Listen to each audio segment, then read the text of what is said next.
এবার নিয়ে নিব এখানে 3 থেকে 4 টেবিল স্পুনের মতো ময়দা। ময়দার পরিবর্তে তোমরা বেসন, চালের গুঁড়ো যেটা হাতের কাছে থাকবে সেটা দিয়ে কিন্তু বানিয়ে নিতে পারবে।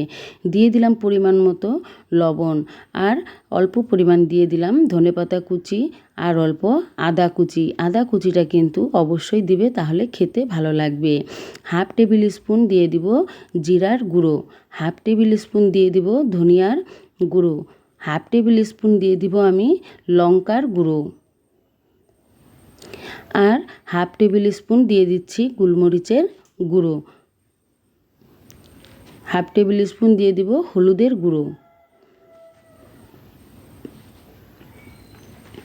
এবার সবগুলো উপকরণ একসাথে ভালো করে মিশিয়ে নিব।